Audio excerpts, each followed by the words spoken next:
It's May 10th.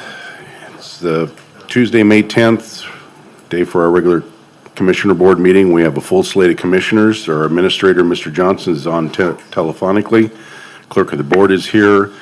So at this time, I'll call the meeting to order. If you'd please rise and join me in the Pledge of Allegiance. I pledge allegiance to the flag of the United States of America and to the republic for which it stands, one nation, under God, indivisible, with liberty and justice for all. Okay, the first agenda item is the approval of the minutes from the special meeting, April 29th. Have the approval? Okay. Next, we're down to office business vouchers.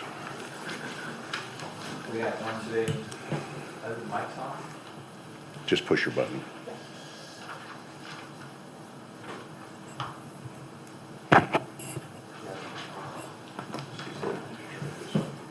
Okay.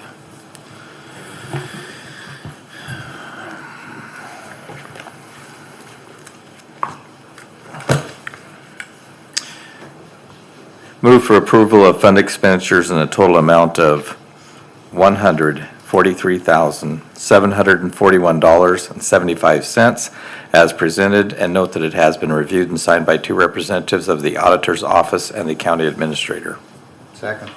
Been a motion and a second. All in favor, say aye. Aye. Aye. Aye. Moves us down to the consent agenda. Just two items today on the consent agenda.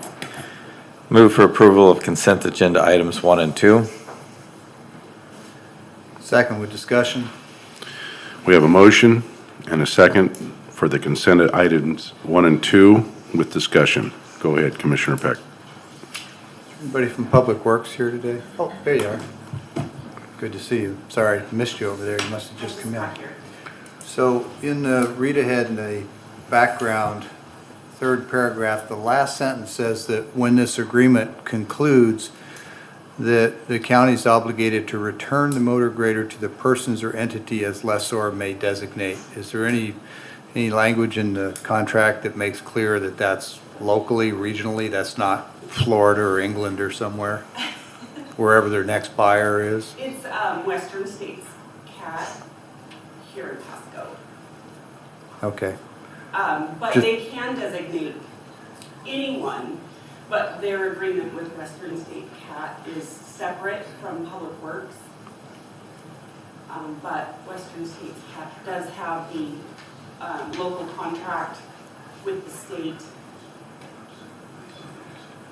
Okay, so just reading the rest of it then, it says at the end of the one-year lease purchase agreement, Franklin County may choose to exercise the option to purchase a motor grader for X amount or return a motor grader to the person's entity as lessor may designate. So that sounds to me like it puts that on us. Maybe you would just check that out and make sure we aren't committing to send it across the country. If it were a box of documents would be one thing, but a motor grader is a pretty expensive thing to move across Yes, country. absolutely. I Okay. can follow up with that. All right, thank you. Yes, I'd agree, because when I read it too, it sounds like we're liable to deliver it to whoever the next purchaser is. So I think that's a good point. Thank you. Is this something that needs to run today, or can it just as well be next week? It would be preferred to run today. If you would like, I could go and change the language of the resolution, or I can bring it back to you this afternoon with that. Well, unfortunately, changing the resolution doesn't change the commitment. If the contract calls for us to either buy it or ship it, you know what I mean? So changing the resolution wouldn't really help us. Think maybe if you could just make a quick call to staff or somebody, see if there's anybody that knows any more about that. Or it's the payoff is $206,000. I have no idea. Maybe somebody here does what it costs to ship a motor grader to Texas, say for example. It would be astronomical, yes. I know that the intent of the contract with Summit and with Western States CAT is that if we do not exercise the buyback, that final payment, and then own it, that it will go to Western States CAT as the local entity Okay. with the state contract. Well, if the contract says that, then I'm good. I But, don't have a contract in front of me, Yeah. unfortunately. okay. I do know that it was reviewed by legal, and I don't know if, Yeah, of course, they review them to form to make sure that all the right components of a contract are there, not necessarily that the language of the contract is desirable or appropriate. They don't make that decision, we do. So I guess I'll defer to the balance of the board as to whether or not we want to take that risk. I agree with you that historically, it's always gone back to the local provider, but this one is a little different than what we've done in the past, so. it certainly is, yes, and Yeah. I have to apologize for not catching that piece of the Well, language. you so- probably caught the other 50, it's just the one that you missed. But my preference would be, unless it's really going to create a big kink, is that we get this answered before we, and bring it back next week. Certainly, I can do whatever the But board would. we'll see what the rest of the board wants to do. I would agree with that, because I don't want to be responsible for shipping that to Idaho or anywhere other than our local cat dealer, so. So at this time, So, maybe Mr. we, Chairman, I'd move to amend the motion on the table to exclude item 2 from the consent agenda. Second. there's been a motion and a second to amend the consent agenda to exclude item 2. So with item 1, all in favor, say aye. Aye. Aye. So with item 1 being the only consent agenda item left, and there's a motion and a second already for approval, all in favor to approve item 1 of the consent agenda, say aye. Aye. Aye. Aye. Moves us down to Commissioner Administrator updates. Keith, are you there? Mr. Johnson?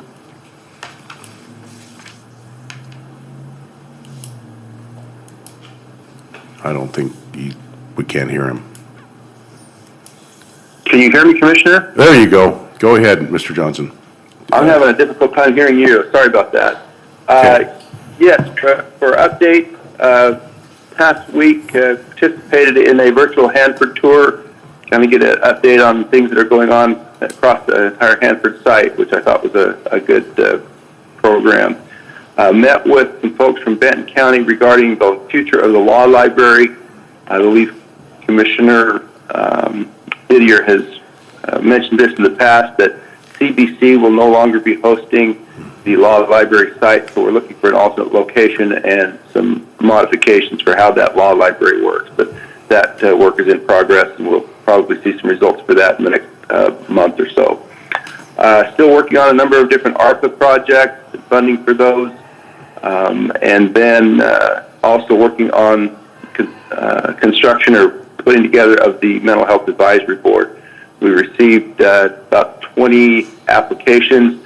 We're coordinating with Benton County to make sure we don't have duplicates and have nominees for each position, and so we'll be bringing that before the board shortly as well. Those are the major things I've been working on this past week. Thank you. Mr. Peck? So a couple lengthy meetings this week with Washington State Association of Counties Legislative Steering Committee. This is a time of year when the 39 counties meet and we draft our legislative agenda for the upcoming session, which of course would be 2023. It's a process that runs through the year, gets refined in November when we actually start presenting to legislators. This process is paired with a board meeting for the 39 counties later this week in Tacoma. Had meetings with constituents in West Pasco on shoreline reconveyance efforts, and also the Army Corps of Engineers update to the McNary Pool shoreline plan. That plan was put together more than a decade ago, or about a decade ago, gets updated every 10 years. And it has significant impacts for access to the Columbia River between McNary Dam and just north of Richland, which is the pool. There is a public meeting and presentation starting at, I believe it's 4 p.m. today at the Red Lion in Kennewick. And then there's another similar one tomorrow out at Ice Harbor Dam, I believe it is, at their facility out there. But it's an opportunity to hear what the plans are the Corps has for updating that 10-year plan. And again, that impacts the public's access to the river for commerce, recreation, shoreline access, a whole bunch of issues. So I encourage you to take a look at that and go to the meeting if you can. Commissioner Mullen. So last week we had Benton Franklin Transit Planning and Marketing meeting. Went and voted to approve that the 18 and under will ride for free starting June 1st. This is part of the requirement to acquire the Move Ahead Washington grant funds. The second part of that requirement is still under discussion with legal. They're also looking at new software to set up more efficient bus routes, to purchase new software that will determine the bus routes to be more efficient and possibly pull out some of the bus routes if need be, or at least make them more effective and efficient. Also had a meeting with Greater Columbia Behavioral Health. It looks like there's going to be a little additional money for crisis. And also attended the special election certification meeting and also the WASAC meeting yesterday. And that's it. All right, my past week, Franklin County Veterans meeting. They're making headway on getting that VSO hired to help our veterans get signed up for this.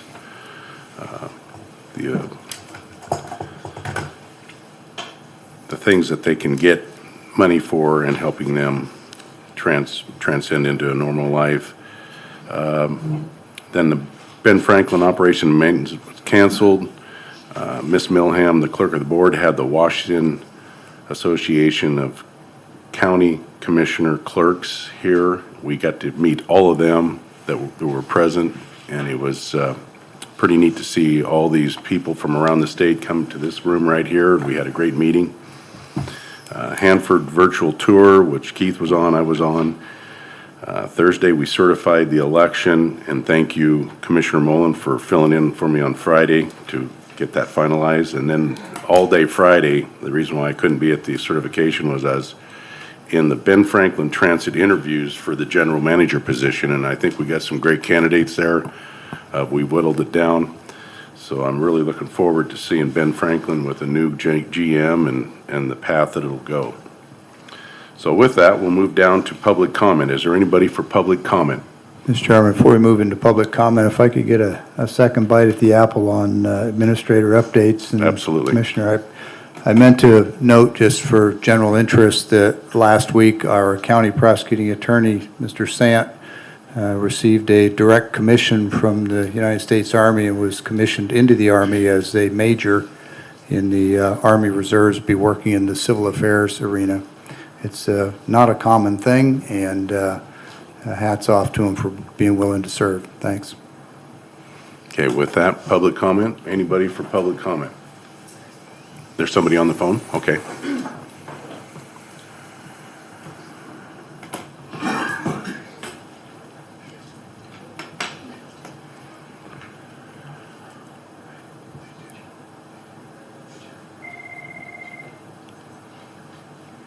Hello, Luanda. Hi. Hi, you have 3 minutes? Oh, okay, great. I'm not used to hearing a lady, so this is awesome. Hey, I am just calling. So a few weeks ago, someone commented from the audience, I believe it was Mr. Bauman, about releasing some documents that were, for some reason, closed to the public, about the gentleman who was hired as an accountant after he was convicted in 1986 for embezzling because of his drug issue. And 23 years later, our county auditor, Mr. Beaton, discovered that he was doing it again, and it was in over $1 million, I believe. I was reading an old article in the Tri-City Herald just to kind of understand what happened. but for some reason, the examination of that has been locked, the investigation, and I was just wondering why it was locked and when that can be released, and why it was ever locked in the first place. So anyone that was here at the time of that is no longer here, at the time when he was hired, is no longer with the county. So I don't understand why that investigation has not been released to the public, since it was public money, taxpayer dollars that he had stolen. And anyhow, just was wondering about that. So thank you. Thank you. Anybody else on the phone? No. Is there anybody else for public comment?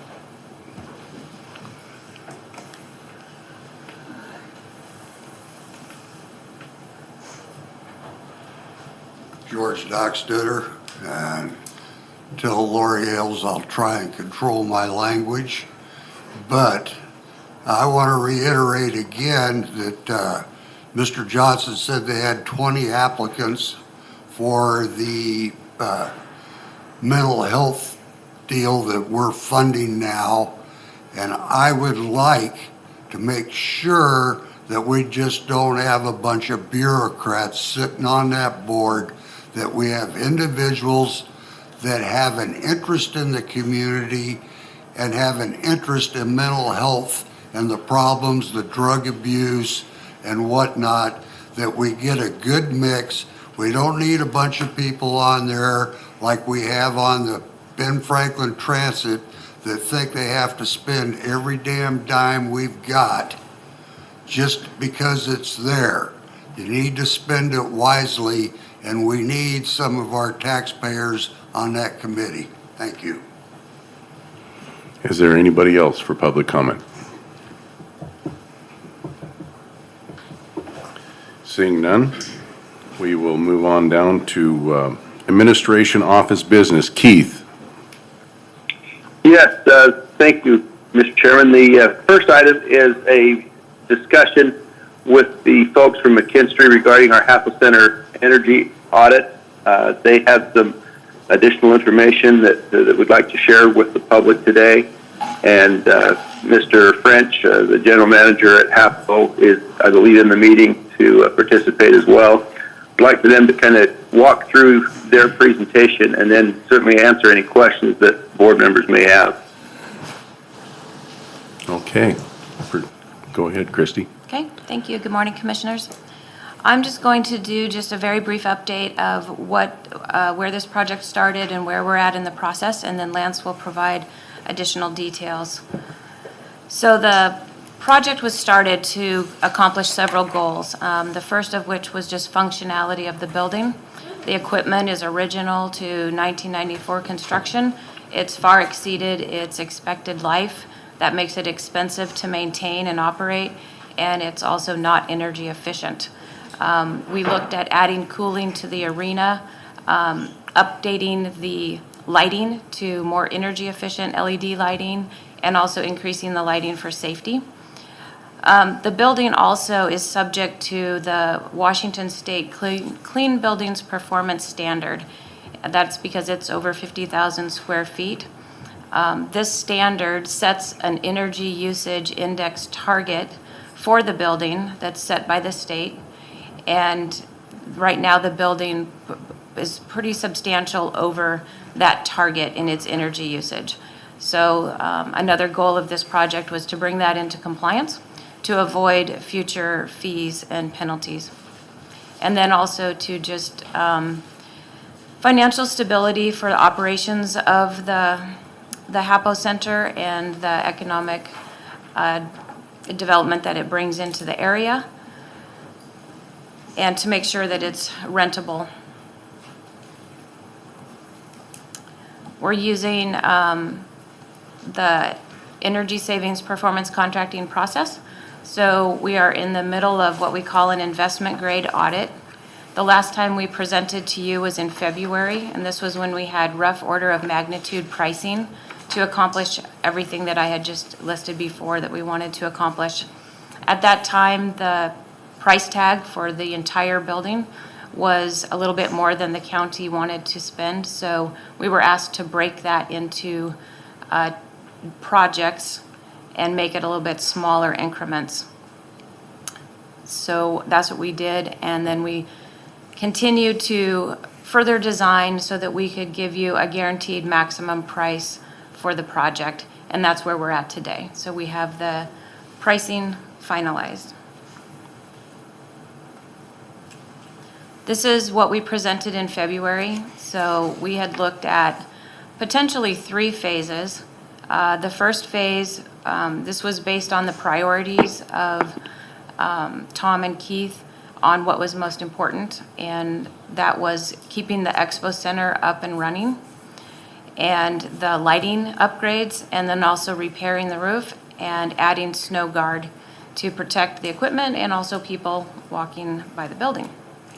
Then the second phase would be looking at the arena, HVAC, and electrical renovation. The third phase was only necessary if the first 2 phases didn't meet the energy usage target of the state.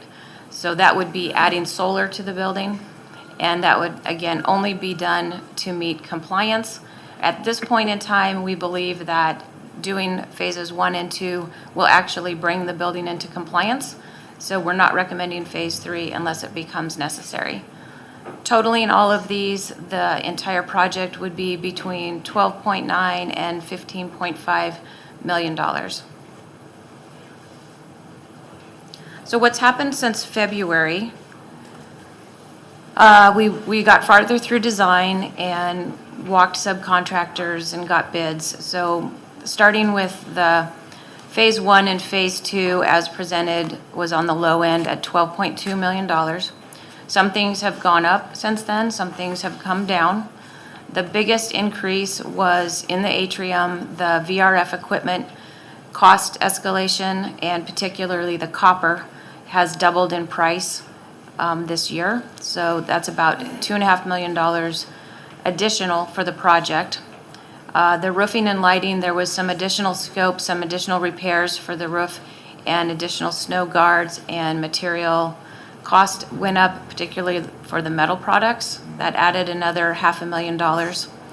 We were able to be more cost effective with the HVAC equipment through design and also using some smaller duct socks, and that was in the arena, which brought that down by $2.1 million, and then also in the Expo Center by about $700,000. So all totaled, to do the entire project, it was very close to that original estimate, 12.4 compared to 12.2.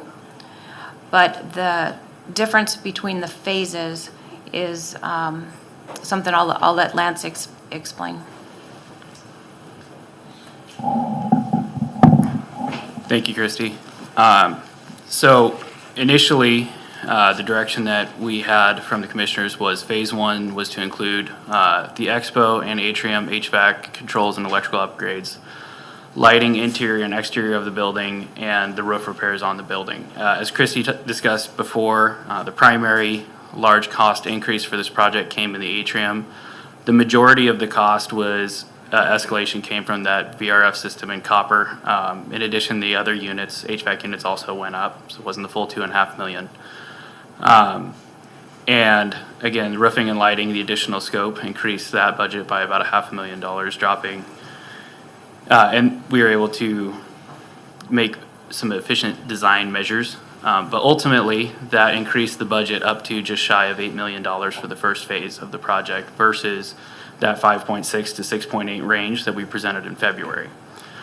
In seeing that, once we started getting contractor numbers in and could look ahead to see where this was going, I made a phone call to Keith Johnson, and we discussed other options for phasing to make sure that we could still address as many issues as we possibly can in this first phase while maintaining the original budget that we set forth at the rough order of magnitude discussion. So you want to go to the next slide there? So with that, we decided to pull the VRF system out of phase 1 and push it into phase 2. This is about a $1.5 million shift between the phases.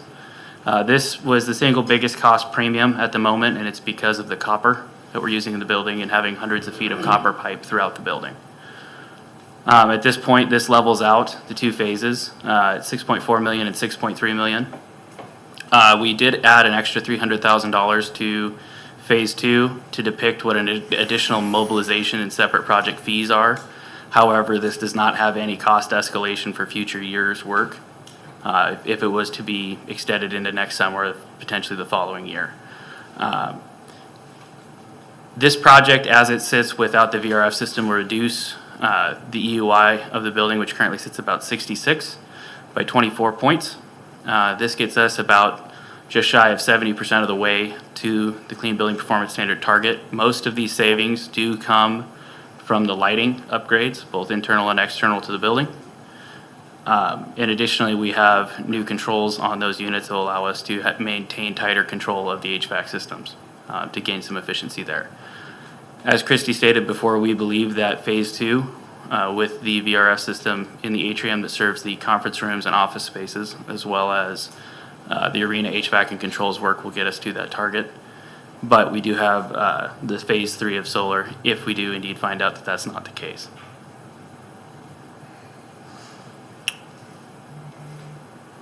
Next one.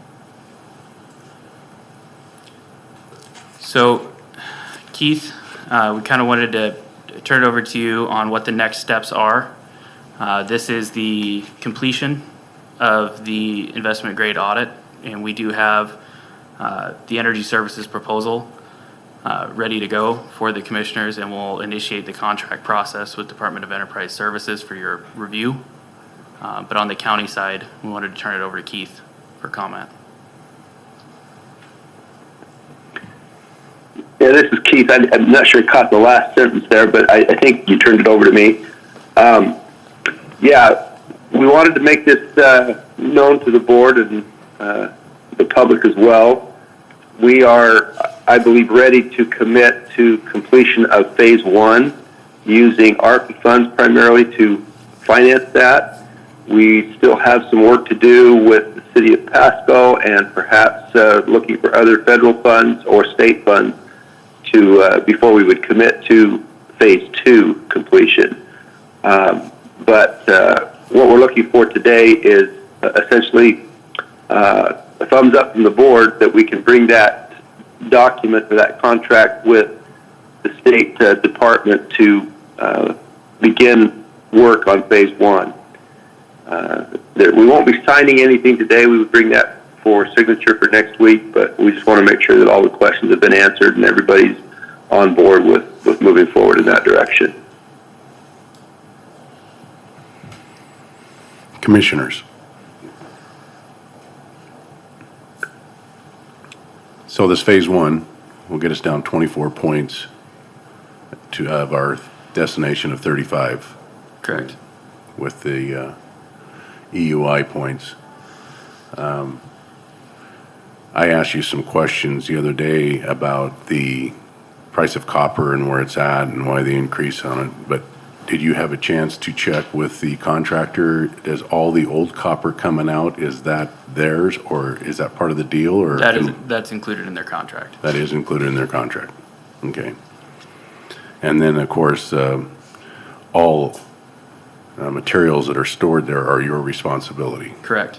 And there is a high theft going on right now for any copper around the block area, and I'm sure in town too. So, yeah, I'd advise cameras and have security.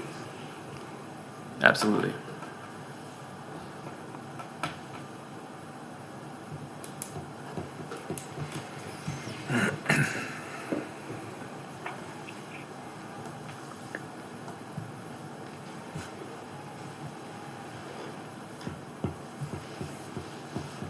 Commissioner Mullen, do you have any questions? No, I don't have any questions for today. So Keith, is it my understanding that what you're looking for from the board today is commitment to bring a contract back, but commitment to the project and the expenditures? Correct. Okay. Well, a few observations. I agree with the detailed questions that Commissioner Didier asked about who's used copper and storage and such. And I think there's some maybe higher level questions we need to address. Specifically, we're looking at roughly $18 million of ARPA funds over 2 years, and this projects to spend well over half of that, more like 65% without doing the math, at a time when there's an awful lot of other needs in the community. I'm not saying that this isn't a good project. It is a good project. It improves the efficiency, which reduces the energy use, which gets us below the state's target, which keeps us from being perpetually fined by the state. It also improves the performance of the building and reduces the cost to operate it so that the thing can, instead of breaking even, can actually generate some revenue to pay for these kinds of improvements over time. We don't know yet whether or not the federal government or the city of Pasco, our partner in this, is willing to bring forward any funds. If I knew, for example, that the city of Pasco was going to partner with us 50-50, then it would be a very easy decision. I would say, yes, we should do it. The real issue is we've got a building that if we don't maintain it and improve it, it probably is soon not going to be worth owning. So we either need to fix it or sell it, and putting it in private hands has some benefits, but it also has the downside that there's no guarantee that it'll continue to be available for the public for the kinds of events that have been there in the past. It could become something else. It could just be torn down for the land value. It could be a lot of things. So I think the real question is not necessarily the investment amount or making the changes. I think that has to happen. The question is that us or is that somebody else? So I see three options. We sell it, we fund it ourselves, or we get the city of Pasco to join us with substantial funding. I can support the third one if the city of Pasco comes forward with some significant funding assistance. I'm hesitant to commit 13 million, give or take, from our $18 million of ARPA funds for one project. Doesn't say I can't be persuaded, but I'm on the fence about that much of the ARPA money going to one project, one facility. I'm not advocating for selling it, although I will say that 10 years ago I was prepared to, but Mr. French has demonstrated with his team that it doesn't have to lose all the debt costs for the bonds plus $500,000 or more a year. He's improved the performance dramatically and made it a viable facility, but not if we're going to be fined by the state perpetually. Keith, go ahead, please.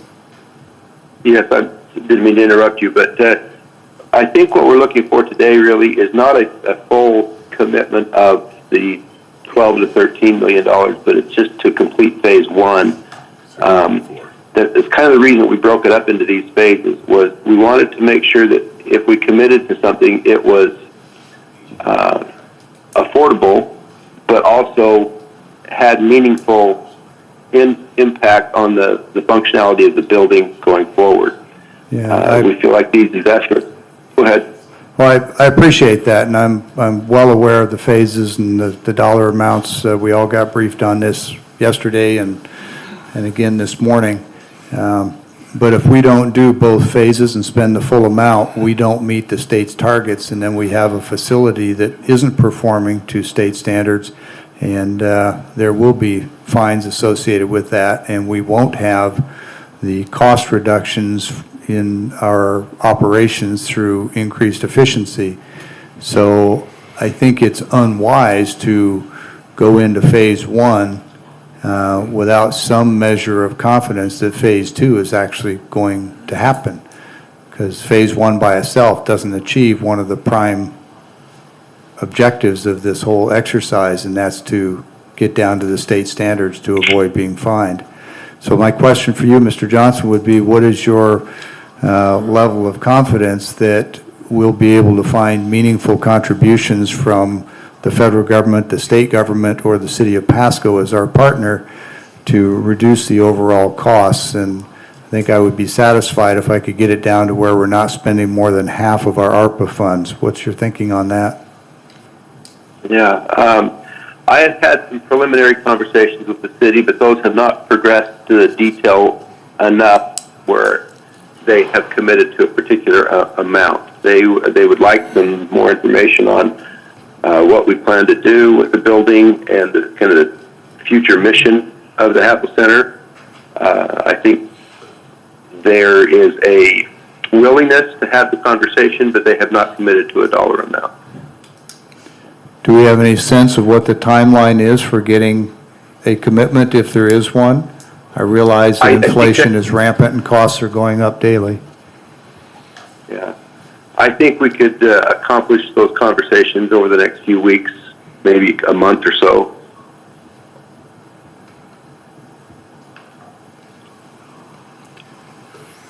Well, those are my initial thoughts. Maybe my fellow board members have additional observations. Commissioner Mullen? I would agree that we need to find a timeline from the city of Pasco on their willingness to help us out with some of the funding, as there is much of benefit from the track facility as we are, if not more, with the collection of taxes from the surrounding businesses and hotels. And I might disagree with some of what Commissioner Peck said. This is our asset. We've got a responsibility here to make a move to fit into this Washington State guidelines on this building for clean buildings. This is a great initial start. We're using ARPA funds that we have been looking for means of how to use this to further our advantage point down the road. And I don't see a better means for it than this opportunity right here to drop EUI points 24, start the process of the building to becoming a efficient building. It is going to be a better asset to sell if you start this process. If we sit on our hands, our value of that building is going to go downhill.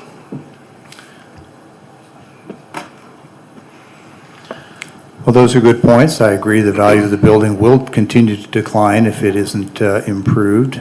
I also know that if we invest $12 to $14 million in upgrades and then sell it, we'll never recover anything close to that amount of investment. So if there is desire to sell it, I'd say it should be done before the improvements are made.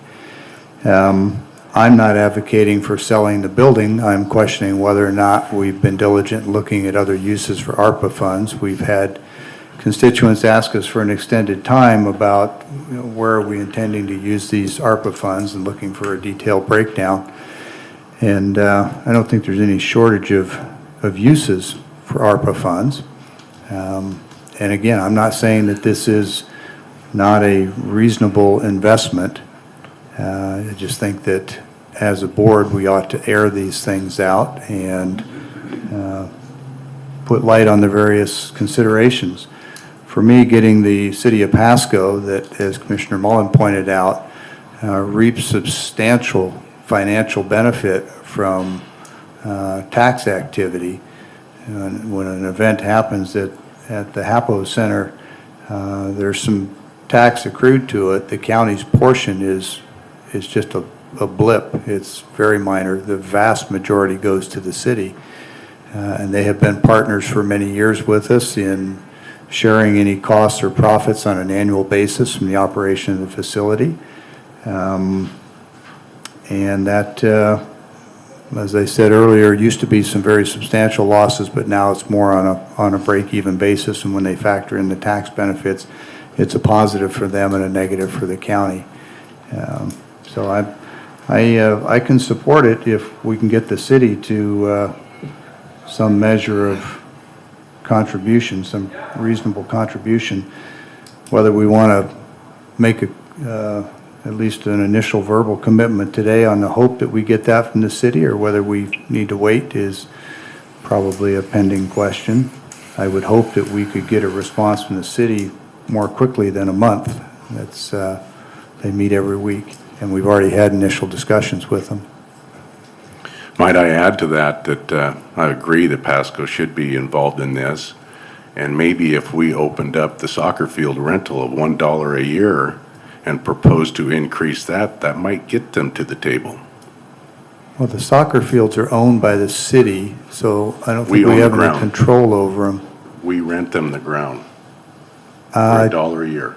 Respectfully, I don't believe that's accurate, but, We just renewed it for 5 years. well, that was for the softball fields. Softball fields. Excuse me, misspoke. Softball fields. Yeah, and that contract. Maybe we should propose raising the softball field rental, and that'll get them to the table. Yeah, we have a contract with the city that says it's $1 a year. In return, they make millions of dollars of investment in improving it, which they've done. And at the end of the contract, then we own all the improvements. So I would think that until that contract is complete, we probably don't have much leverage. But I do take your meaning. I don't see any improvements on the softball fields. They're completed. They've had them since the 90s, and we just renewed the contract for 5 years at $1 a year. I think that could be the ammo we could use to get them to the table, and I think we should pursue this with these funds, these HARPA funds, and protect our investment on the initial stage, not 13 million, 6.4 million. If we don't receive any additional funds from the city, would you then intend to do Phase 2 also with ARPA funds? We have a few years to make that decision. We don't have to make that decision next year. Correct me if I'm wrong, Lance, but when does this have to be completed by? The date for compliance for a building of that size is July 1st, 2027. Yes. You need at minimum 12 to 24 months ahead of that to be complete. So you would be looking at a completion date somewhere between July 1st of 2025 and July 1st of 2026 at the latest. So that would give us till, using the 2-year for construction, 2023, more than a year anyway. Yeah. So Keith, today is 100% of that 6.4 million will be ARPA funds? Yes, that first phase would all be ARPA funds. Okay. I'm in support of moving forward with Phase 1, but I think we do need a commitment from the city of Pasco. And I don't understand why they'd be dragging their feet on it or can't give us an answer sooner, because I think Tom and his crew out there are working hard to make the track or the Hapless Center profitable. They're doing a great job out there, and I think it's necessity to make these improvements so that he can continue his work out there at Hapo. And if I might ask Tom to please come up, could you come forward and talk about the cost savings that this will entail with just the lighting on maintenance costs? Mr. Chairman, before we do that, perhaps the board could finish its comments. Well, I was hoping if you didn't hear this, you might be able to hear it, because it's very critical to our decision because of the cost savings that we're going to have every year. I've been through the briefings 3 times. I'm well acquainted with the details. Okay. And Mr. French, I'd love to hear from you in a minute, but I've got some other comments I want to make first. The initial phases and the biggest return are on the lighting, correct? Correct. And the one that's going to bring the smallest amount of increased revenue is the lighting. The one that's going to bring the revenue is when you put HVAC in the arena and make that suitable for a much broader category of uses. And that's where the real return for Hapo in terms of revenue comes in. Tom, is that? You're not. Do you think the lighting is going to bring more revenue, or the arena being air conditioned? The expo hall, the current HVAC unit that's in the expo hall being upgraded and working is going to be the greatest opportunity to continue revenue generation, given. Well, that's to continue. I was talking about increasing revenue. Well, it will increase revenue as well. It's going to give us, with the lighting, indoor lighting, not necessarily outdoor lighting, indoor lighting with a new HVAC system, we're going to be able to use more of that building in a split method, that room, that we can't right now, which is going to be, in a sense, able to double events that are happening at the same time. Okay. The arena, Excuse me, Tom, when you're talking about expo, it sounds like you're including all the meeting rooms too, not just the expo hall itself. expo hall, atrium, and the meeting rooms. The arena, as I've spoke about many times, the arena is currently about to undergo, not a change, but it's going to be used for youth basketball and volleyball, really bringing something to this community that hasn't been here before. So the arena is a little in a little bit different position now than it was even 6 months ago. Yeah, well, you've been telling me for 10 years that the greatest potential and opportunity for track and now Hapless Center is getting proper air handling and cooling in the arena. That's where our greatest potential for return on investment lies. Has that changed? With the current use of the arena, that has changed a little bit. It's not going to mean that nobody other than this promoter can use that side. So there is a benefit to increased concerts, trade shows, and different events. But on the most part, it will be used by this one promoter for AU basketball, volleyball, football, and different activities for the community's youth as well Sure. as bringing people outside. So it has changed a little bit. Okay, and then back to the expo hall, splitting out the meeting rooms and the expo hall isn't going to bring us more business. It's going to reduce our costs so that we can hold meetings in one or the other without having to air condition the whole thing. Is that reasonable? There is a potential for increased revenue, though. So everything you said, Okay. Jess, is very reasonable. We will be able to utilize the building in a way that we can't right now. And that's the increase. So a lot of times we get... What business would that bring us that we can't get now? There are many events that come to visit Tri-Cities that need additional breakout space. Right. One, we're not able to facilitate this. And we have that now, right? We physically have the space. I have an air conditioner with one unit running. That's cooling the whole thing, the expo hall and the meeting rooms. So my point was simply that you can cool all those rooms. You can provide everything today in those two areas. Yes. So I don't see it bringing you extra business. I see it making you more efficient by not having to cool the whole thing at the same time. All right, well, anyway, Yes. Good discussion. Thank you. I'm Tom, sure if others you- will have questions for you. I'll just say that it sounds like the board is willing to take what I would call a small leap of faith and support Phase 1 on the hope that we can get the City of Pasco and others to cost share Phase 2. And I'm willing to join in that effort and make it unanimous. So Tom, I know we all been through it, but for the public, would you share with them on your maintenance costs per month for lighting, for everything? We're going to update with the lighting as far as bulb replacement, HVAC people coming and work on it. What's your cost per month So right it's now? not really, I have it more of an annual because of the Okay. swings and the Annually fluctuations then. between summer and winter and fall. But just the reduction, the 30% reduction, we're looking about a $40,000 per year cost reduction in energy. It's about $135,000, $140,000 a year. Maintenance contracts right now on HVAC and lighting, we run between $50,000 and $60,000 on those maintenance agreements, and that's so the reason for that being so high, a lot of it has to do with the labor that it takes to maintain the current HVAC system. I think this is correct, it's R22. Sometimes I think I call it RF22.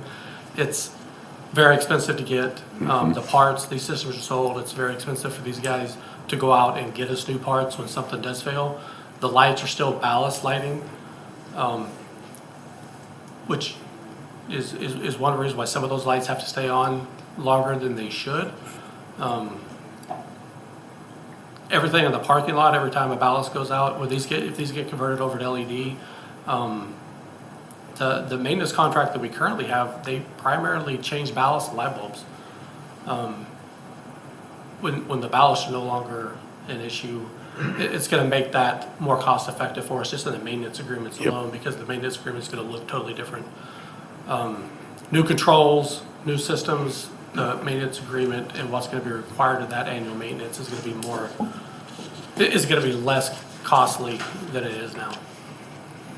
So Tom, using your energy saving numbers that you just gave us, it's a 65-year payback, which is why the other piece that you mentioned, the maintenance and materials costs for repairing ballast and all those things. So let's say that costs you as much as all your utilities together, that still is a 32-year payback, which is why I'm so focused on, is this going to bring us additional revenue and business? And I think it can. I just wanted to air out those numbers to put it in perspective. Energy efficiency is a wonderful thing, and energy savings are a great thing. But at some point, whether it's your own money or the public's money, you have to look at what's the return on investment, what's the timeline. Sure. And, at best, it's 30-plus years. So And again, if I- I'm not opposed to doing it, but I think we have to save energy, we've got to save labor, and we've got to increase revenue for it to make sense. Well, and I do want to add this. We have reduced labor to the point that it can't be reduced anymore, of the savings of over $300,000 in labor savings. But it's not, the issue that I've faced in the years that I've been there has not been a lack of events. We have events, whether, just because you don't go to the event is what a lot of times the conversations I have with people doesn't mean the event's happening. Sometimes they're private events and they're not on the boards and on the website. It's not a lack of events. It's so expensive to turn on the lights and the air in that building for us to show up. It's not overstaffed. I've cut hundreds and hundreds of thousands of dollars out of our wage line. Hundreds of thousands of dollars out of the money that has been spent, honestly, in my opinion, on things that weren't really truly needed. They were niceties, not a need. Now it's truly the subsidy that the city and the county pay is our energy cost. Yeah, well, a big part of that labor savings was going to a catering system and closing a kitchen and reducing staff. And Absolutely. I think you remember where that idea came from. Yes, absolutely, 100%. That was huge in my labor savings, as well as going from the facilities department that I inherited to the facilities department that is there now. It's been quite substantial. It's a breakneck pace, but something we're happy to show up and do every day. It's truly the cost, the maintenance cost of the building, running the building, is something that I don't know if I could ever chase down without it being more efficient and more cost effective for us to turn the lights on. You've done a fantastic job out there, Tom. Thank you, appreciate it. So Keith, what are you looking for today? Just consensus from the board, or do we need a motion? Yeah, I don't know that we need a motion today. It sounds like we have majority support or unanimous support for moving forward, and certainly there needs to be fast and serious conversations with the city of Pasco and looking at other opportunities. But it sounds like we have what we need, that we can bring a contract with the state before the board next week for signature to at least get us moving on phase one. Yeah, I support moving forward with phase one, and I would encourage you to try and get Pasco to our meeting next week so we can talk about this. Will do. Thank you. And is there support with all the commissioners for that? Supporting phase one? Yes, I would agree with that. I can do it with Keith's commitment to try and move the city along. With Keith's commitment to what? Yeah, he just made a commitment to work quickly with the city to, so, Okay. short answer, yes. All right, well, thank you very much. Thank you. And that, Lance, that will lock us up for phase one for costs for materials, correct? Yep. We're locked up. They can't move on us now. No, from this point, we have, go back to the mic. So on our energy services proposal that we provided, it was dated yesterday as of the briefing with the individual commissioners. We have 30 days to initiate contracts with DES before we would need to look at cost increases. Okay. Thank you. All righty, thank you. With that, we'll move down to discussion on internal competition for personnel. Keith? Yes. Recently, we've had a couple of issues where I think you're all aware that it's been very difficult to find qualified employees for a number of different professions within county government. And we've noticed recently a couple of situations where personnel have moved from one department to another. Generally, they move up in pay grade. It's a professional improvement for them, but that leaves the department that had that employee in a bit of a bind because they've lost good personnel. I think this was the discussion here was being raised by the auditor because he's been impacted the most by this recently. But I recognize that it's not just unique to the auditor. The Office of Public Defense has had a similar situation with recruitments coming out of the prosecuting attorney's office for skilled litigators and felony qualified attorneys. And it's not unique to any one department or position, but I wanted to make sure that we address this at the county level to recognize that a policy that would prohibit that kind of thing from happening creates some unintended consequences. Most of the time, we encourage people to improve their station in life, their employment, and when a better opportunity comes up, most of us have encouraged people to take advantage of those kinds of internal opportunities. It's why we advertise most positions internally for a period of time before we advertise them externally, to kind of give internal applicants a bit of a, I wouldn't say a head start, but at least some opportunity to consider using the benefit of their county experience in other departments. It becomes problematic if an agency or department has invested a lot of time and money in specific training for a particular position and then loses that, has to start all over. So I recognize that it's a difficult management situation, but I wanted to make sure that those officials who had some concerns about this had an opportunity to address the board with it, and the board could either ask questions or provide direction as to what, if anything, we need to do to not stop this from happening, but manage it in a way that is beneficial both to the county as well as the employees that work for us. Do you have any suggested solutions, Keith? Well, my personal preference is to allow people to improve their occupation and pursue professional opportunities that may be better than what they have. So I'm not inclined to support a policy that limits that. But I certainly want to hear from department heads or elected officials that maybe have a different opinion, but at least let us know, us being the public, the Board of Commissioners, know what kinds of impact this might be having on their operations and their ability to deliver county services. I apologize not being in the room. I don't know who is there. I believe Larry Ziegler, our manager for OPD, is in the room. I know he has some input on this. I expect that maybe Auditor Beaton is in the room. Yes. He may have something to say. Would you like to hear from them now? That would be helpful, I think. Is there any department heads that would like to speak on this? I was told the other mic doesn't work, so hopefully this is a better option. I would always hope that we would encourage, sometimes we've lost people from our office because they were looking for opportunities that we could no longer provide, and I would hope that if they were looking for the right opportunity and another department offered some upward growth and mobility, the investment of time and money that we put for these quality employees, we would at least benefit from retaining them within the county as a unit. We as Franklin County are the employer.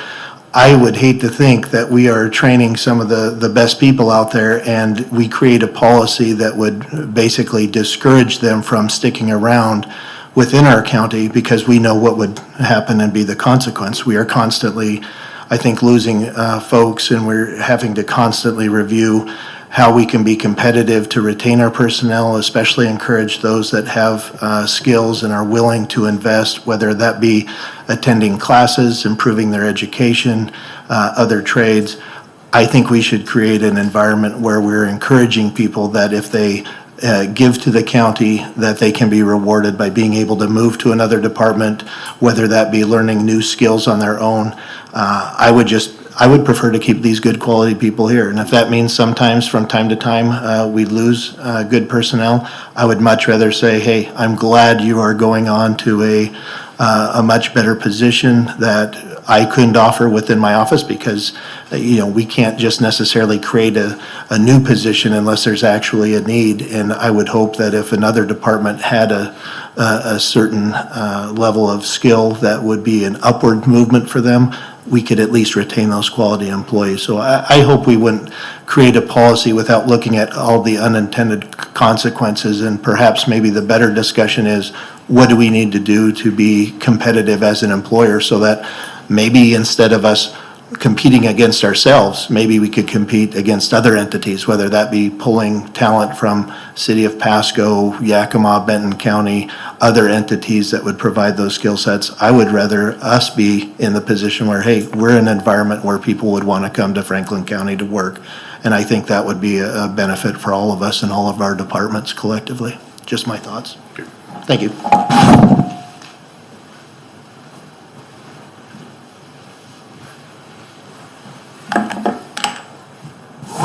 So I think those are great points, completely support them. I think we're only halfway there. I mean, in my department, in fact, I've had and encouraged people, even for internal hires, to get more education and improve their lot in life. I mean, that's the American way.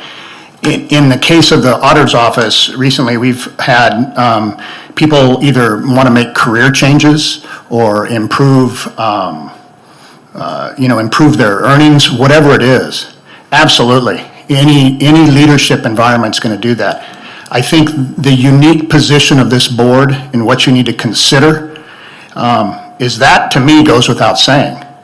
But in the role of, if you look at Franklin County as an entity, this board is the only one that can look over the top of and look at the efficiency. Of course, each of the electeds compete for resources, but to cannibalize each other without, looking at the cost of doing that. And so something as simple as, and it was actually not brought up by me, but it would be a proviso that absolutely people would move up, but in fact, you don't move into that position until the other position is filled, regraded or trained. It doesn't make sense if you, owned a company you're going to train the person in the new position, and then you have to retrain someone in the old position. Whereas, with a little bit of timing and planning, you end up, hey, we know you're on board, we know you want to move up in life, but instead of, hey, I need you in 2 weeks, you hire the new one, you have a couple weeks of training so that we're not creating training costs and losing critical experience in positions that could, quite frankly, create some of this experience is important to retain and retrain. And if that person's not there to do that, if we look at the county as one entity, and this board's the only one that can do that, because we all compete. We all have varying numbers of people, and we all have statutory responsibilities to meet those. So the proviso is, if you're going to transfer internally, we work hard to get those positions filled and have the person with that experience, move forward. Now, on the public defense piece, I mean, they can speak to that, but I don't know if that, of course, if someone wants to quit, they can, but again, it just doesn't make sense, because we're all in this, the county as an entity has paid to train them in the position they're in. And now you're going to move to a completely different department and learn. Hey, I support that. We've trained a lot of accountants that have gone out to public works, and some people are moving for a variety of reasons. So that seems like an easy fix to preserve the upward mobility and the interests in any person that wants to, improve their lot in life. Absolutely. But as an entity, let's make sure we, retrain and don't Don't just leave a hole, fix one hole and create another. On the whole, there's no forward progress for the county. Would there be a timeline on this, filling this vacancy that is going to be created? I mean, if you put out feelers for people to come fill that and you don't get anybody for a year, does he then stuck there until we find somebody? HR would be, I don't have a clue on that, maybe it's 30 days or 40, instead of just saying, hey, we need you tomorrow, because they do need, we know one of our positions has been out there for a couple of weeks, we have like two applicants. So that position may need to be regraded. We know what's going on in the labor force right now. It's very difficult to get anybody anywhere, and that's why these other departments, and that's not to say when we have some of these openings that, some of these other departments that won't come and apply, for the same reasons they're leaving the department we're in. But if you just look at this generically and take your, the personalities and the departments and all that out of it, as an entity, I don't know, maybe it's 30 days, maybe it's 45, but it's not, hey, I need you in 2 weeks. You know what I mean? And if you're not here, we're going to hire somebody else. Well, if that's the case, that's the case. But I don't know. It could be guidance. It could be any number of things. I don't know that we want to, people can quit whenever they want. You can just walk off the job. But if you enjoy what you get here at the county, I don't know. Maybe this changes if the labor force changes. I don't know. I'm just saying, there is people in key positions, and, when you lose someone, I'm happy for them. I've had a number of people move on and move out, and that's what life is about. So, yeah, I support that. But some guidance from here to say, that the deferral is towards, and yeah, you're right, you'd have to put a limit on it. I don't know what you would do. And HR could help trying to figure that out. I think HR has openings too, right? And they're trying to hire. So that was my thought, is preserve the 2 first points made, absolutely. Because we don't want to control people. Nope. But we certainly, as an entity, I would think, want to look at the training costs and the loss in experience that's hard to quantify in some key positions. Some of these may have to be regraded. Again, I've got a couple of them, we're going to have to come in here and regrade to find somebody to do that work. And so if that person was staying in that position, maybe they would stay in it if it was regraded. I don't know. I have no idea, but their motivations are all different. So that's just my thought. Is there any other department heads?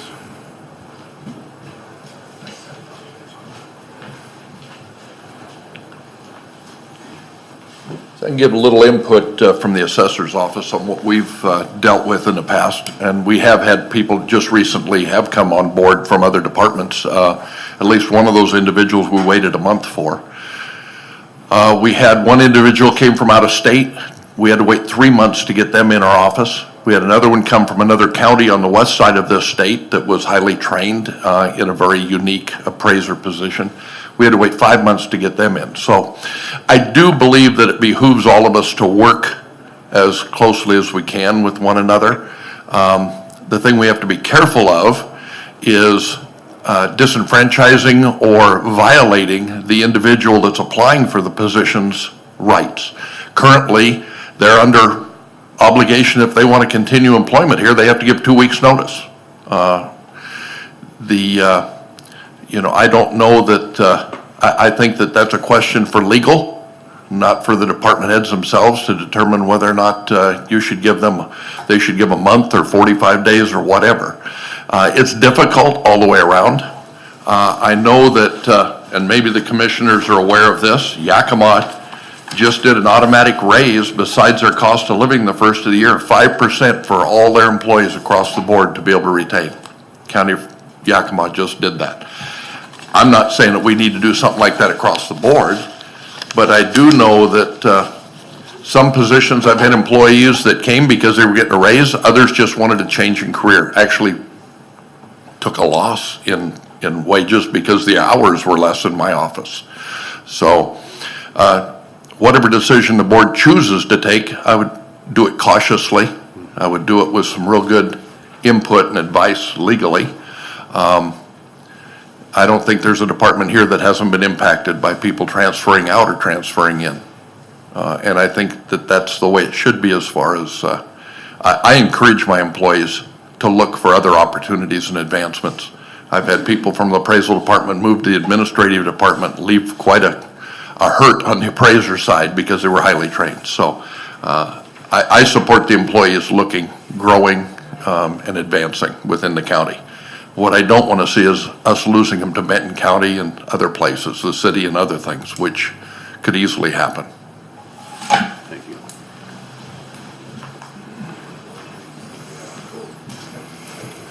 So I just want to add a few things from the treasurer's office. Josie wasn't able to be here today, but we've had similar things happen in our office, and I think it's a couple things.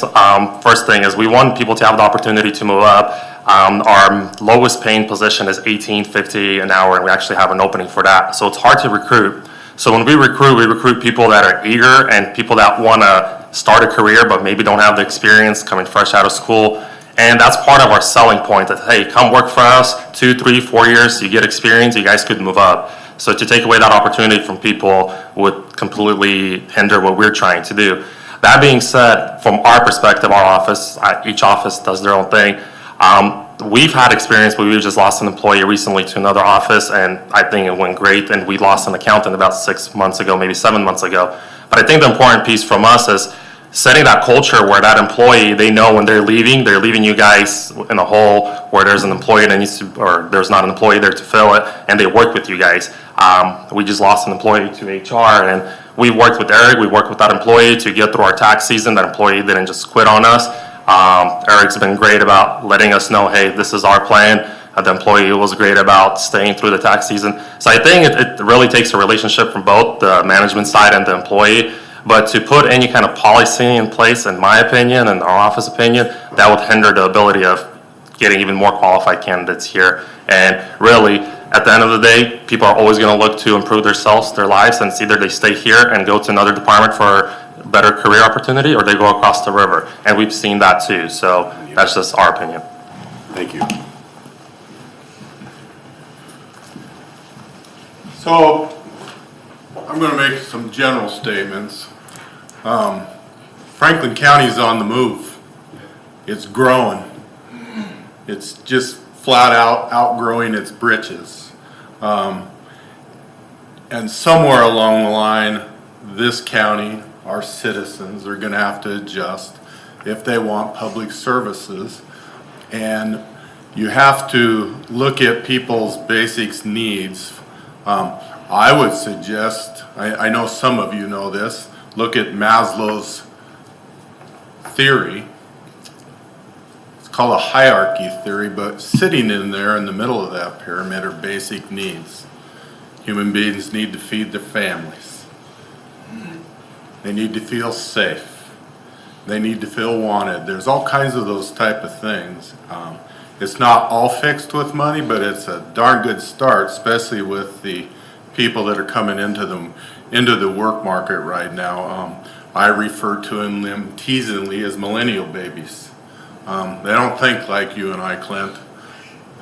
They definitely don't think like you and I, Brad. They're a new group of workers, and they want to be respected with pay, with benefits, and they want to feel needed, and they need to be patted on the back now and again, and they need to be held accountable.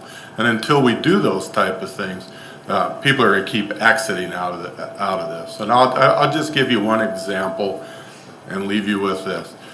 Any one of my cops right now, which we're full, by the way, tomorrow could walk across the street and make $1,000 a month more working with the city of Pasco. On the average, some of them more.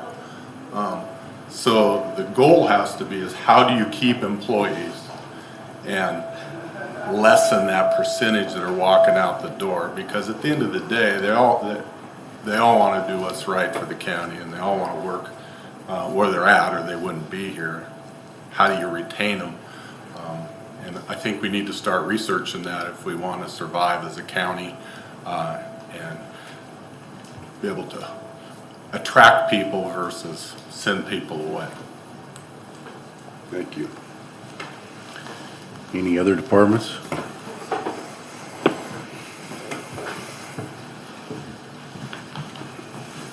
My people operate on a different sort of a playing field because they're not your employees, they're contractors. I have one now that's an employee. And a lot of the problems that I face are problems that it's almost impossible, I think, for you as a 3-person board to deal with. I've talked with Keith about this more than once. To me, my problems come primarily from the state Supreme Court, which has imposed all of these qualifications on me in terms of who I can hire and I can't hire. And forgive me, but the classic example is if you have two people, A and B, that go to the same law school, take the same bar exam and both pass, don't have any requisite criminal experience pursuant to the qualifications, Sean can hire either one of them. He's got complete discretion. I can't touch either one of them. So where do I get the money to somehow make it attractive enough to bring these people in here, give them trainee status, but pay them enough money to pay rent, to live, to start paying school loans more than likely. Most of them are going to have over $200,000 in school loans that they'll have to start paying back. So Sean and I have talked about the inherent unfairness right now of where we are. Yesterday I sent another note over to Olympia, to the state OPD, and to the Washington Defenders, and to the Washington Association of Criminal Defenders, and I just explicitly said, you people need to sit down, agree, and go to the Supreme Court and tell them to take another look at the rules. Because the rules that they've imposed on all the counties right now in terms of public defense, I think are arbitrary and capricious as a matter of law. They make no sense in relation to the current job market and the responsibilities that we have to provide these mandated services. It makes no sense to me that all of the county commissioners in the state, with the possible exception of those that have all kinds of money to throw around, aren't over there in Olympia in the legislature really pounding the table, because I see the problem getting worse and worse financially. I don't see any light going on over there in a lot of legislative heads about, hey, you know, maybe we need to start paring this back a little bit. So in terms of the discussion you have here, I've asked Sean, please don't recruit from my people right now. They're all I've got. I've got 5 defense lawyers to handle their current caseload, plus 400 plus cases that are on backlog status. And that will probably end up biting the county one way or the other if we're not careful. And as I said in my note yesterday to Olympia, somebody has to persuade the Supreme Court to start looking at this thing preemptively and not reactively. Because you guys created this problem in large part, as far as I'm concerned, from an employment standpoint. But I don't see anybody thumping the table over there saying, look, we've got to be more realistic and stop this thing. Let's just stop and do a re-eval and maybe come up with some more realistic rules.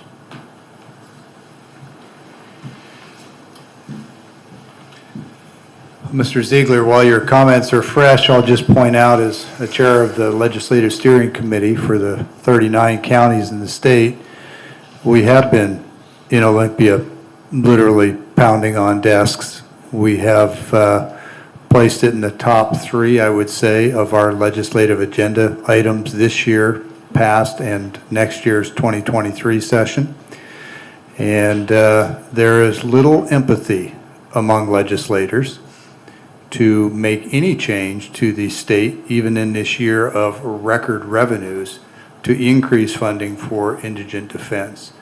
The only thing that appears that might be persuasive is litigation from the 39 counties claiming that it's an unfunded mandate, and that's on the table as well. So it just seemed like a timely time to give you a very, very short synopsis of what's being discussed, and that'll be on the agenda tomorrow at the Wasatch Ledge Steering Committee meeting as well. Thank you. Is there any other department heads that would like to speak to this? Fellow commissioners, your thoughts? I think employees leave jobs for a lot of different reasons. Sometimes it's money, sometimes it's a change of scenery, sometimes they don't like the leadership. These are all realities, whether it's in the county government or whether it's in the private sector. And if you want to attract and retain good people, you have to pay them well, or at least reasonably, fairly. And sometimes that means better than the guy next door. And when it's inside the county arena, our departments don't have that luxury unless they come in and somehow persuade the board to give one-off compensation increases. And that, of course, just perpetuates itself because then every other department does the same thing. If we deny our employees opportunity to move when they want to move for reasons that are personal to them, that they may not even be willing to share with us, we absolutely, in my opinion, are going to do what we've seen happen in the past. They will vote with their feet. They'll pack up their stuff and they'll head to Benton County or sometimes Adams County. I've seen them go to Walla Walla, Yakima. I've been doing this a while. I've seen them go to a lot of places. And it should not be taken as an affront to any department if your employees choose to leave, because again, we don't really know. The sheriff referred to Maslow's hierarchy of needs, which starts with physiological needs and works all the way up to self-actualization. People have needs and they're not common to each and every one of us, so people have their individual reasons. And I just think it would be a horrendous precedent to start telling them, you can come work for us, but we're going to hold you captive till there's a replacement, or at least for 30, 60, 90 days, whatever it is. But somebody coming in from the outside doesn't have that same constraint, and they can go right straight and work in the prosecutor's office. So now we're telling our employees that, thank you for your loyalty, but we're going to put an extra constraint on you that we don't on the other person who wants to apply for this job. And I realize that we're in a position to advertise these jobs internally first, but you're very much, at that point, reducing the flow of eligible applicants for your job by cutting out the outside applicants at a time when we're all crying about the fact that we don't have enough applicants. So I thank the people who recognize that there's a challenge and they're looking for solutions and they're not afraid to bring forward ideas. I just think this idea is going to create a heck of a lot more turmoil than we're experiencing now. And if nothing else, I would encourage department heads, not telling anybody how to do their jobs, but regular touch-base sessions with your employees and doing what I used to call in the military a 135 plan. Where do you want to be in 1 year, 3 years, and 5 years? And how can I help you get there as part of the bargain for you working your tennis shoes off for this department? It's a two-way street. You should be trying to advance your employees to other departments and other jobs, I think. Thanks. Commissioner Mullen? Well, I think we're seeing, at least in my lifetime, I've never seen a workforce that it's just non-existent.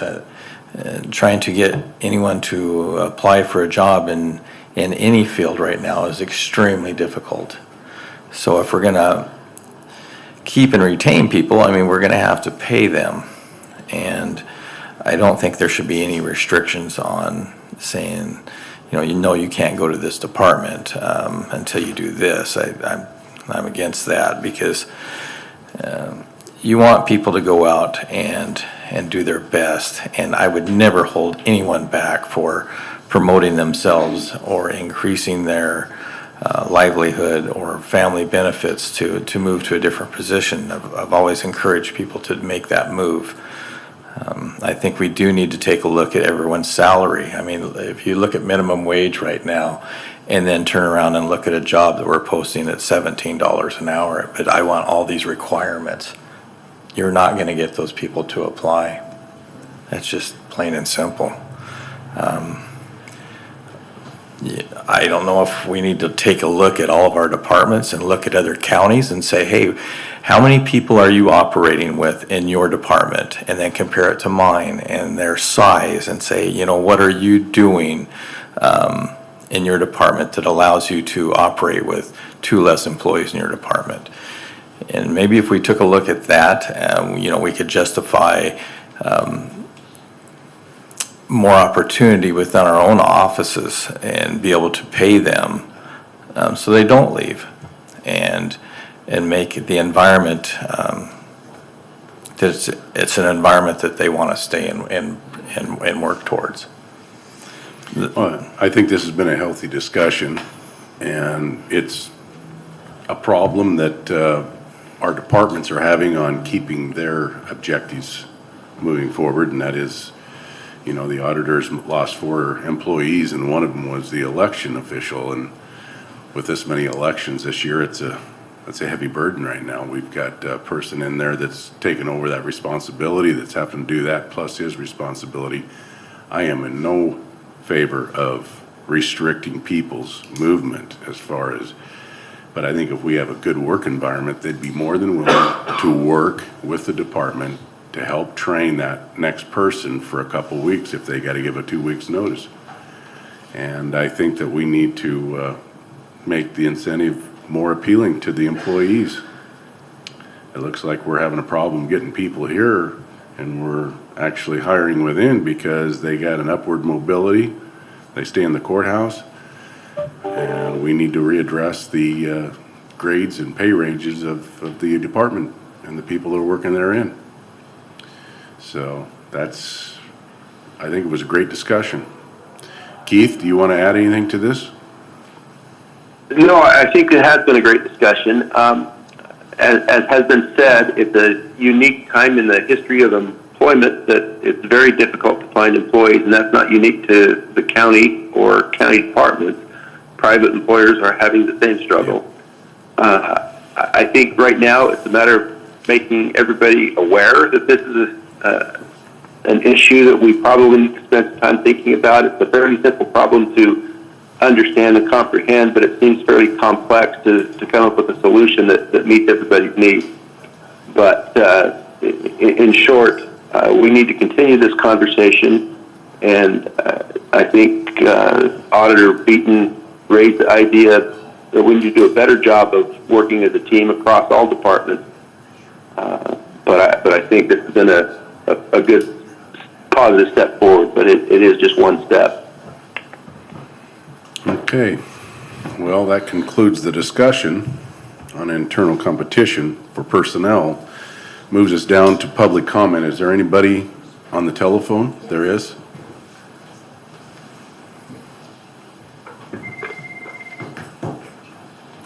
Hello, Luanda? Yes, yes. Okay, you have 3 minutes. Okay, thank you so much. Thank you. So, just a couple of things I wanted to comment on. I honestly have been feeling that the track Hapless building, as it's called now, should have been sold a long time ago. I know that the fines that we're receiving from the state, honestly, as a event planner, I can tell you, I look at that building and it's so utilitarian. Really, the entrance is the best part. I don't know if you can hire an architecture to add windows where you could add more events. I know the gentleman who's running it said that they don't have a problem with events, but I can see you can get a lot of trade shows and meetings and things there, but if you really want to, I have so many requests for people that want 800-person weddings, people that do the traditional, you know, the Asian type weddings. There's no facility large enough, except for maybe the red line and the track. But the track is so ugly, I couldn't imagine doing a wedding there. The other thing on the employee situation, as Mr. Johnson said, this is not unique to county employees. This is businesses are suffering all over. Everybody's trying to do more with less, and it doesn't help the fact that that there's nowhere to live in the Tri-Cities, and with all the restrictions the state's given us and the increase in cost, it's just impossible for people to keep up. But I do have a couple of thoughts. My daughter was an intern for HAPO when she was 16. She was in DECA, and she made enough money that she was able to pay a huge amount of her expenses. She went to BYU Provo, and not a cheap college to go to. And it was a great learning opportunity, and then she was able to come home in the summer and work as a teller. Just that thought with the college and the high school here, there's ways that the department can use interns and even a roving employee where they do sorts of job sharing. Like right now, the auditor's under a crunch certain times of the year. He's not as busy. and I'm sure that's true of the assessor as well. Just different, ideas to throw out there. Once you have an intern and they've worked with you, they may want to stay and come back. And it's a great opportunity to give them experience and to also have some built-in employees in times that you need extra help. But anyhow, those are just my thoughts. Thank you. Thank you. Is there anybody else on the phone? No. Is there anybody else in the public that would like to comment? Oh, can you use this one? It's not I want to comment on the employment deal. The way I heard it is the post the jobs for the county employees first and then post outside. I think that's a mistake because people move for a lot of reasons.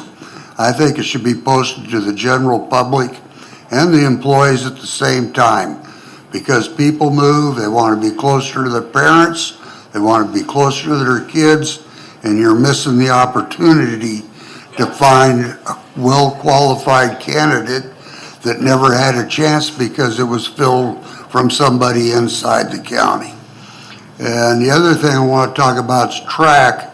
We're talking of spending umpteen millions of dollars to upgrade that.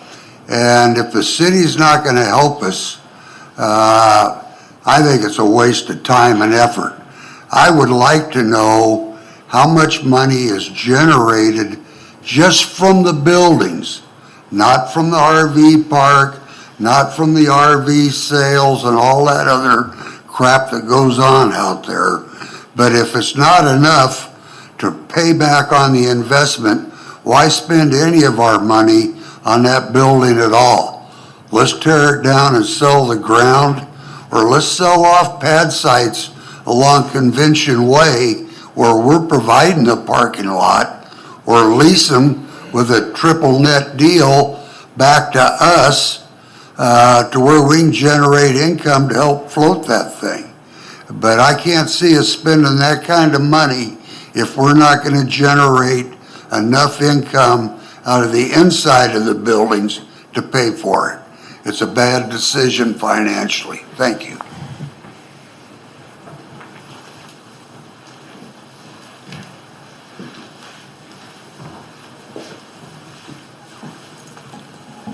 Good morning. I just wanted to speak to the job posting process, just to clarify. So with regard to internal only positions, so part of that is a requirement under our collective bargaining agreements. It's typically used when there's for internal promotions, when there's a preferred candidate, and that's really the only scenario where that is used. Any other position that's just, there's no preferred candidate, there's no internal promotion. It's both an external and an internal process. So like within my own office, for example, when I promoted my then specialist to generalist, it was an internal only posting because there was a preferred candidate in that regard. I received other internal applicant interests. I interviewed them all as a matter of course, but ultimately promoted my employee with my new HR specialist that I brought on. That was both an external and an internal posting, and that's the typical county practice. So I just wanted to clarify that for you all. Thank you.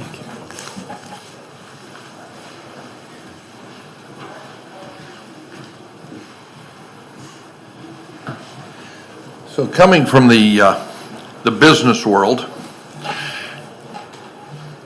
if you're not getting a return on investments, you shouldn't be investing in that investment. You ought to be looking at something else. I have no idea. I've been here for a little over a year. I don't have any idea what the Hapless Center brings into us. I really don't. I'd like to know. I think the general public would like to know what the overall income is. What's the return on investment? What's the advantages of having that owned by us versus maybe owned by a private individual or company or owned by the city of Pasco? If we're turning around saying we're probably just going to do phase one, well, we hope Pasco will come in. Maybe they'll be a partner. What incentive do they have to be a partner? They're getting all the benefits and none of the expenses right now. Absolutely none of the expenses. What about the growth of this county? The sheriff put it very well. We're outgrowing our pants. We really are. Where are we going to be You know, in the business world, if I'm not looking ahead 10 years, I'm already behind. This county isn't even looking ahead 3 years as to where we're going to be outgrowing departments. Are we going to go to the taxpayers for a bond to be able to put an annex building in or increase or expand? I mean, we're outgrowing everything. The demands on this county are going to be atrocious. So, yeah, I'm speaking a little bit as the assessor. Private industry owning that building, we could tax them. We'd get some income coming off of it. Okay? I personally don't believe government should be in business. They do a very poor job of it. They do a poor job of managing and running most everything. And I really think we need more business people involved in government rather than government political people involved in business. So I'll leave it at that. Thank you.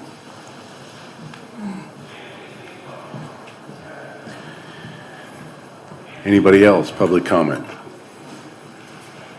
Our assessor raised a couple of questions there that I can answer for you right now on the record. Historically, revenues or losses from Hapless Center, previously TRAC, have been reported publicly, but they've never, to my knowledge, included the debt load, what we pay on the bonds that were financed through .09 funds from the state. When you put those in, it loses a lot of money, probably millions. When you look at it without the debt service, it used to lose 10 years ago about $500K a year. Today it's closer to break even, depends on the year, depends on whether it's COVID or not. Tom French has done a great job cutting costs, especially staffing. But it's, you know, it's not intended to be there as a moneymaker. It's intended to provide a service to the citizens. It does generate substantial collateral tax benefit from hotel, motel, lodging taxes, people spending money. 90+% of that money goes straight to the city. There is a contract between us and the city, and they do pay half of any losses, and they receive half of any profits each year, exclusive of debt service, which as a business person you understand how significant that observation is. And I absolutely agree with you about entrepreneurial government.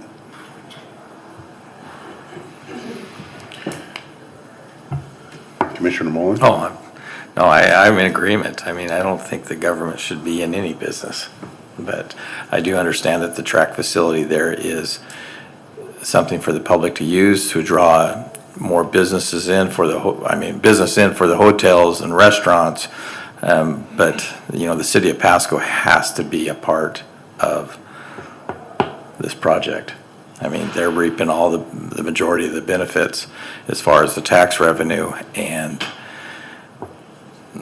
I just don't understand why, you know, either they're going to be a part of it or they're not, and we need to move forward in getting a decision from them.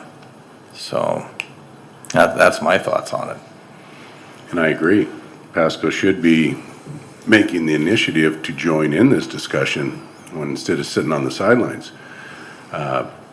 They do get the benefit of that track facility, and let's remind everybody what that acronym stood for. Trade, Recreation, Agricultural Center. It was supposed to be used for fairs, it was supposed to be used for kids' functions. None of that ever occurred. It promoted the growth of the Road 68 area, and with that came the motels. The city of Pasco does get the lion's share of the hotel motel tax, if not all of it, and we get nothing. We rent them the baseball fields for $1 a year. More people coming in here, they get the hotel motel tax, we get nothing. They've already recapped their initial investment. There is nothing going on the baseball fields. We have an RV park that, honestly, we're in competition with the other RV parks. That should be sold. So I'm in agreement. So maybe the commissioners here are with hearing the positiveness of entrepreneurship in private sector. Maybe we can start to entertain discussion on what we're going to do with the RV park, what we're going to do with the track or the Hapless Center once we start this renovation. And I would encourage a discussion about the future of those facilities. So with that, is there any other business for the good of the county? I see that Sean Santa's here today. I was curious if there was any court decision on the redistricting proposal.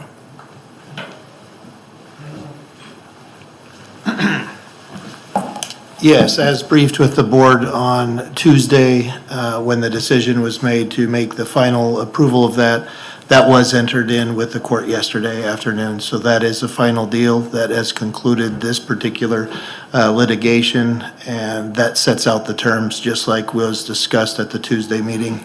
If you need a recap, I could. No, I just was recap curious for of that. what the court hearing was. I know it was yesterday, but I never heard any response, and so thank you, I appreciate that. Yeah, there was kind of a question of whether or not that was going to proceed because of the strain on our judicial officers right now, and so they made a last-minute switch, so Judge Ekstrom was able to hear the proceeding, and so that took place, I think, started at 3 p.m. yesterday, so. Thank you. Thank you for the So Sean, while you're still Yes. here on that matter, actually in the Superior Court of the State of Washington and for the County of Franklin, there was an opposition filed against hearing Mr. Jimenez and Joel Ard. Who gave the authority of that opposition? I'm not sure what you're talking about. The opposition to James Jimenez's voice, a minority in our county, of being heard as an intervener?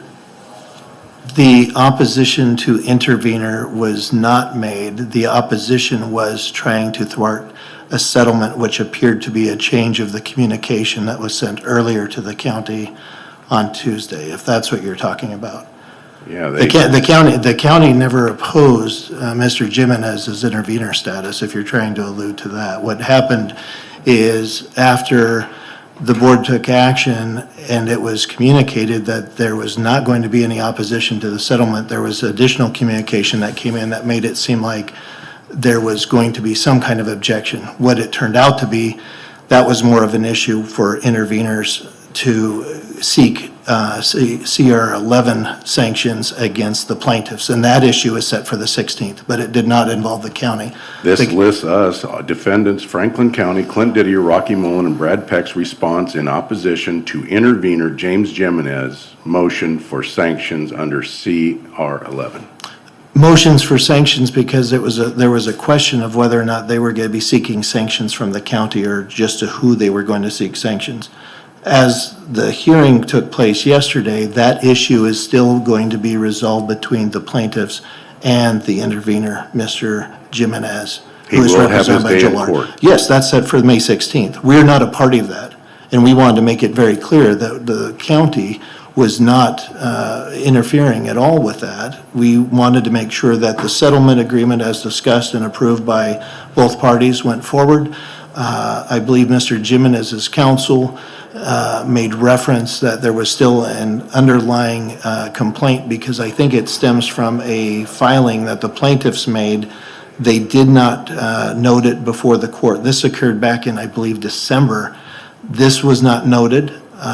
Mr. Jimenez's counsel filed a response. It did not involve us. We were not a party. As you recall, our position all along was to not to oppose the intervener joining in with the litigation. This has all been discussed with the board. The idea was to allow Mr. Jimenez to challenge certain things such as the constitutionality, defects with the statute, and let those arguments go on. The court ultimately ruled against those arguments and made a written decision on that, but the argument that Mr. Jimenez has with the plaintiffs is that there was a filing to the court.